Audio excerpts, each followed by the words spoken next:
Halo teman-teman semua, kita kembali lagi ya di seri filsafat ilmu dan epistemologi. Nah, kemarin kita sudah membahas tentang skeptisisme. Nah, kali ini kita akan membahas pragmatisme. Pragmatisme ini lebih pada satu aliran di mana pengetahuan itu ditempatkan sebagai sesuatu yang harusnya atau idealnya itu berguna. Pengetahuan itu bukan sekedar hanya untuk kebenarannya saja gitu.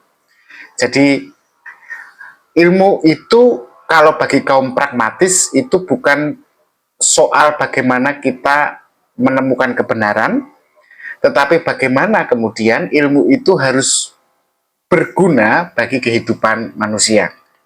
Nah, selama ini kan kita sudah membahas ya, ada begitu banyak teori tentang bagaimana manusia memperoleh pengetahuan. Kita sudah belajar tentang rasionalisme, empirisme, bahkan terakhir kemarin skeptisisme. Tapi kan ada satu pertanyaan teman-teman yang belum kita bahas. Sebenarnya apa sih guna ilmu pengetahuan itu sendiri? Nah, di sini nih muncul filsuf atau aliran pemikiran para filsuf itu yang menyatakan dirinya sebagai pragmatis atau kemudian lebih dikenal sebagai filsafat pragmatisme. Sebuah aliran yang mengatakan bahwa nilai sesuatu pengetahuan itu lebih ditentukan nilai manfaatnya ya, dari dalam kehidupan nyata, bukan pada nilai kebenarannya. Nah, kita akan coba bahas ya pelan-pelan apa itu pragmatisme, siapakah tokoh-tokoh pragmatisme itu, dan bagaimana pengaruh pragmatisme pada ilmu pengetahuan yang modern. Baik, pertanyaan pertamanya adalah apa itu pragmatisme? Teman-teman, pragmatisme itu berasal dari asal katanya, akar katanya itu dari bahasa Yunani yang uh, istilahnya Yunani itu pragma, istilah awalnya. Artinya pragma itu tindakan atau hasil yang nyata. Jadi dalam pandangan pragmatis, ilmu itu bukan hanya soal benar atau salah secara teori. Tapi yang lebih penting lagi adalah apakah teori tadi itu berguna atau tidak berguna sama sekali dalam kehidupan nyata atau dalam prakteknya. Nah, pragmatisme ini menarik. Dia mencoba keluar dari perdebatan abstrak antara kaum empiris dan kaum rasionalis. Karena bagi kaum pragmatis, perdebatan antara apakah pengetahuan itu dari pikiran atau pengalaman itu nggak ada gunanya, nggak ada dampaknya bagi kehidupan nyata, bagi dunia real gitu ya. Nah, contohnya begini, ada dua teori tentang asal usul alam semesta gitu ya misalnya. Teori A mengatakan bahwa alam semesta itu muncul karena entitas metafisik ya yang tidak bisa dibuktikan secara pengalaman, secara empirik, tetapi bisa dipikirkan. Tetapi muncul juga teori B yang mengatakan bahwa oh enggak, alam semesta ini bisa dijelaskan secara empiris berbasis pengalaman lewat hukum-hukum fisika yang bisa diuji. Nah, dalam pandangan pragmatisme, teori sebenarnya ya kalau dipahami, teori B tadi, teori yang lebih teori yang kedua ya, yang lebih mengatakan bahwa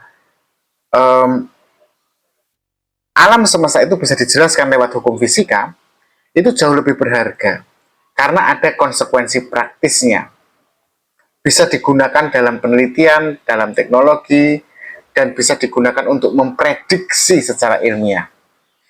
Jadi kayaknya awalnya memang teori pragmatis ini agak sedikit lebih cenderung dekat dengan empirisme, tetapi juga mereka tidak lantas menjadi kaum yang empirik ya, mereka tetap pragmatik karena ukurannya itu bukan pada mana yang paling benar tapi mana yang paling berguna. Karena dalam pragmatisme kan yang bernilai itu yang bisa dipraktekkan, nggak hanya teori saja gitu ya, yang bisa membawa manfaat. Tapi kalau nggak ada dampak nyatanya, maka bagi kaum pragmatis ya kenapa pengetahuan itu harus terus-menerus diperdebatkan apalagi dikembangkan. Nah, ada beberapa tokoh besar pragmatisme. Yang pertama Charles Sanders Peirce ya. Dialah yang kemudian dikenal sebagai bapak pragmatisme. Charles Sanders Peirce ini sendiri lahir di tahun 1839 sampai 1914 ya. Jadi Peirce ini menekankan bahwa makna suatu konsep itu, makna dari suatu konsep harus diukur dari konsekuensi praktisnya. Jadi suatu konsep itu bermakna bila punya konsekuensi praktis, maka yang harus diukur itu bukan kebenaran sebuah konsep, tetapi konsekuensi yang bisa dihasilkan dari suatu konsep. Jadi satu ide baru contohnya ya, kalau teman-teman punya ide baru, nah ide baru itu bermakna, penting untuk didengarkan, penting untuk dipelajari. Kalau ide baru itu bisa diterapkan dalam kehidupan nyata. Dan tentu saja bisa diuji ya, karena kita bicara tentang keilmiahan. Kemudian selain Peirce, ada juga tokoh lain yang kira-kira sejaman dengan Peirce, namanya William James. Dia tahun 1842 sampai 1910 ya, meninggal lebih dulu daripada Charles Sanders Peirce. Nah, James ini lebih dikenal William James ini dalam bidang psikologi ya, dan dalam bidang agama. Jadi James itu memperluas pragmatisme ini ke bidang psikologi dan imannya ya, keyakinan pribadinya.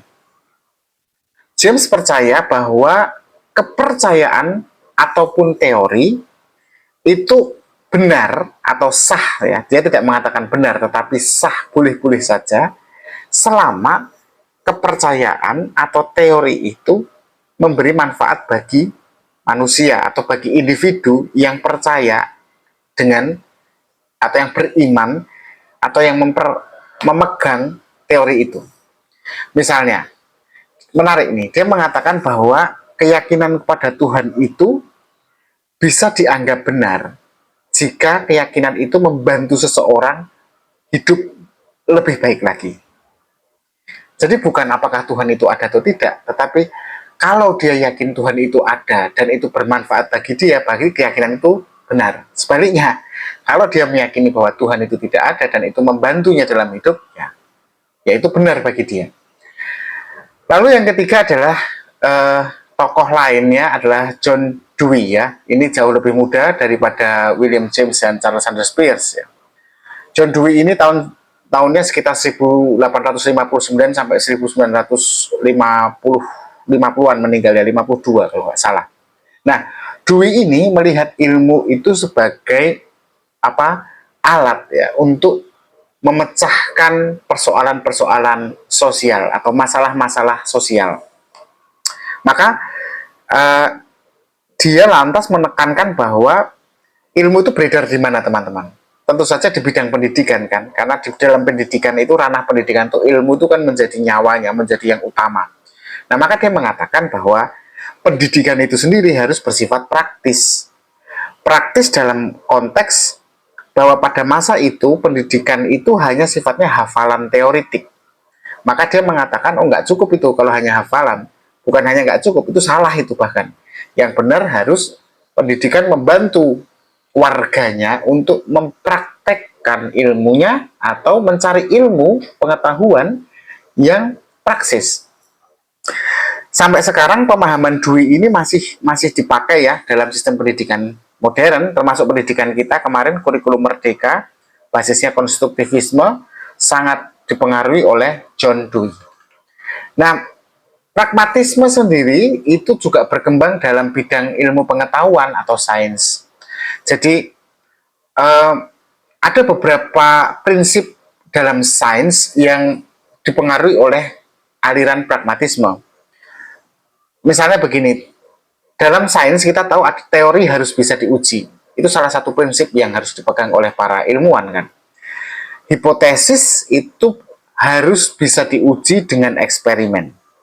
Jika hipotesis yang kita buat atau dugaan awal yang kita buat tidak bisa diuji apalagi diterapkan, maka hipotesis yang nantinya ingin kita jadikan teori itu tidak akan berguna. Prinsip kedua misalnya, kalau dalam sains yang dipengaruhi oleh pragmatisme, yaitu tentang bahwa ilmu itu harus bisa memecahkan masalah. Jadi ilmu itu bukan merupakan jalan untuk mengetahui, tapi jalan untuk menciptakan solusi. Jadi misalnya ya, penelitian tentang, misalnya ya, ini hanya misalnya, penelitian tentang energi yang terbarukan. Penelitian tentang energi yang terbarukan itu bukan untuk kita memahami alam, tapi untuk kita bisa mengatasi kurangnya energi yang dihasilkan alam setelah beratus tahun kita menggalinya. Untuk mengatasi krisis energi, kita harus meneliti tentang energi terbarukan. Jadi, energi terbarukan itu bukan hanya untuk bagaimana kita memahami alam saja. Itu. Yang ketiga, prinsip yang dipengaruhi sekali oleh pragmatisme adalah bahwa kebenaran dalam pengetahuan atau ilmu pengetahuan itu harus dinamis. Jadi dalam pragmatisme kan memang kebenaran itu bukan sesuatu yang dipuja, sesuatu yang sifatnya mutlak dan tetap sekarang dan besok sama kebenarannya, di sini dan di sana kebenarannya sama, tidak. Kebenaran itu bagi kaum pragmatis itu terus berubah sesuai dengan apa? Perkembangan ilmu dan sesuai dengan kebutuhan. Karena kan yang dicari tadi adalah manfaatnya kan. Maka dulu misalnya kita percaya bahwa bumi ini adalah pusat alam semesta dulu, dan mungkin pada saat itu dia menjadi pengetahuan karena berguna pada masa itu. Tetapi sekarang kita tahu bahwa bumi itulah yang mengorbit pada matahari. Nah, perubahan semacam itu terjadi karena memang kebutuhan akan pengetahuan tentang astronomi itu berubah. Dan pengetahuan yang baru akhirnya jauh lebih bermanfaat untuk menjelaskan fenomena alam yang terjadi, cuaca dan sebagainya. Nah, kalau besok bagaimana? Nah, bisa jadi besok ketika ada kebutuhan yang berubah, jenis ilmu pengetahuan yang berubah, ya kebenaran akan berubah. Nah, jadi dalam kehidupan sehari-hari itu pragmatisme sendiri juga digunakan teman-teman. Jadi tidak hanya dalam bidang sains ya, atau ilmu pengetahuan yang sifatnya akademik ya. Dalam pekerjaan saja misalnya, kita kan jelas ya, mau bekerja apapun lah, menjadi dosen atau menjadi pengusaha atau menjadi apapun, kita kan tidak hanya butuh teori ya, tapi kita juga butuh apa? Keterampilan praktis. Itulah kenapa banyak orang lebih hari-hari ini orang lebih memilih untuk kuliah di fakultas vokasional daripada sekedar sibuk belajar tentang teori, karena kebutuhan ekonomi kita dalam pekerjaan itu menuntut peningkatan karir itu kan dari keterampilan kita bekerja, keterampilan praktisnya, bukan hanya pengetahuan atas pekerjaan kita. Pragmatisme ini sendiri juga berkembang dalam konteks kepercayaan dan nilai hidup kita. Jika misalnya dalam konteks agama atau religius saja misalnya, jika sebuah kepercayaan membuat atau pegangan yang kita pegang saat ini, entah itu iman, entah itu pegangan rasional, entah itu nilai-nilai motivasi gitu ya, jika itu membuat kita lebih bahagia dan produktif, maka itu yang kita anggap benar secara pragmatis.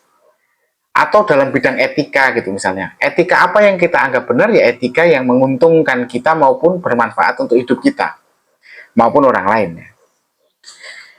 Lalu kemudian yang jelas ya, selain dalam bidang kehidupan sehari-hari, dalam bidang teknologi saja, itu pragmatisme juga berkembang.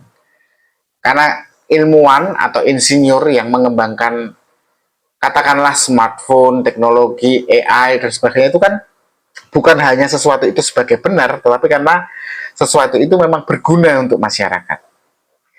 Nah, itulah teman-teman pragmatisme. Saya pikir pembahasan kita hari ini cukup dan kita bisa kembali lagi di pembahasan selanjutnya hari berikutnya. Terima kasih sudah bersama dengan saya hari ini. Sebagai kesimpulan bahwa filsafat pragmatisme ini bukan lalu lantas teman-teman harus mengikutinya ya. Ini saya kenalkan supaya dalam pembangunan pengetahuan kita jangan hanya terjebak dalam teori yang kosong, tapi selalu juga bertanya di akhir apa manfaatnya. Terima kasih, tetap berpikir kritis.